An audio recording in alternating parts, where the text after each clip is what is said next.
Hey guys, Barbara here. Wanting to use animations? Let's see how to do it.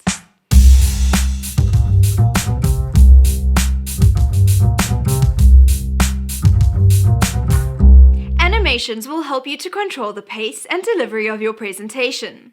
Having said that, they can also be easy to overdo.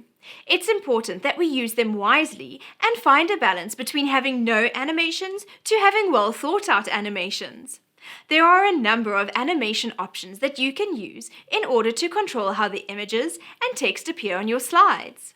Some key things to keep in mind when adding animations are to stay consistent with the animation effects that you add. Don't add a new animation type each time. This can be more distracting than enhancing. Animations are great for step-by-step guides. Each time you click, a new point comes up. Let's get you set up. Here is a slide from one of the boot camps that we run in order to get people Google certified. On this slide, we will discuss tips on how and why you should use Google Search to its full potential. This is far too much text to have appear in one go. I'm going to show you how to animate points so that they appear one after another. Notice how each of these points is an individual text box. This is really important if you want them to act independently of one another. There are two ways in which you can open the animation options. Firstly, you can right-click on what you would like to animate, and from the menu that appears, select Animate. Alternatively, if you head to the View menu on your menu bar, you will see the option for Motion. Select this option and your Motion toolbar will open on the right-hand side. You can now choose to add in your animations. Let's start at the top of these options. I'll select the first point and Add Animation. My animation options will now appear. Notice that you get a little small preview of what you have selected to animate. If you select the wrong thing, use this little trash icon to remove it.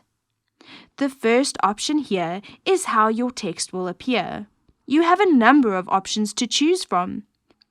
You can decide if you would like your words to simply fade in, to fly in from the left, to fly in from the top, to zoom in, to spin, and more. Because I am animating how they appear on the slide, I will choose the Appearance Animation options. Notice if you want to animate how they leave a slide, you can do that from here as well, from one of the many options that you have available. I'll choose to have this one fly in from the top. Notice how it shows here that I selected Fly in from the top. This is a nice visual to be aware of when building complex animations. The next option determines the action that needs to take place in order for this animation to happen. If you choose On Click, you will need to click for the animation to happen. This allows you to control the pace and delivery of your presentation. If you choose After or with Previous, it will happen automatically. I'll select On Click. Choose how quickly you would like your animation to take place. I always keep it on the faster side of life. The first animation is ready. I'll select the next text box and choose to add animations again. I'll follow the same steps as before for each and every one of these text boxes. When you are done, use the little play icon to see what it is looking like. Your slide will load as if it is in presentation mode. Each time I click, an animation will happen. Oh no, seems one is misbehaving. Let's check that out. On the right-hand side, I can see the preview of the words and what the animation is. Each one says fly in from the top, but this one says fly in from the left. I'll change that to match the others. If you have made your animations in the wrong order, you can change the order using this little icon over here. Each time you see this icon in the Google environment, it gives you the option to adjust the order. You can drag your animations around. If I had to select Play Now, you will see the order is all mixed up. If you have images that you would like to animate, you can do that in the same way that you have just seen. Simply open your Motion toolbar and select the animation options you would like to have, and your animation will be complete. That concludes animations. Let's have a look at slide transitions. You can add slide transitions from your motion toolbar. Alternatively, to open your transition options, right-click on the slide you would like to add the transition to, and from the menu, select Transition. Here, you will see that currently no transition has been added.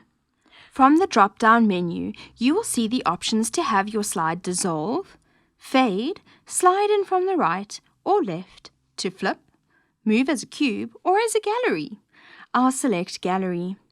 Choose the speed you would like the transition to be and whether or not you would like to apply this to all the slides in your presentation. If you would like to see what it looks like, go into Present mode. Notice each time I click now, that transition effect is added to the slide. If you would like to remove the transition, select None from this drop-down menu and apply it to all slides. All the transitions will now be removed.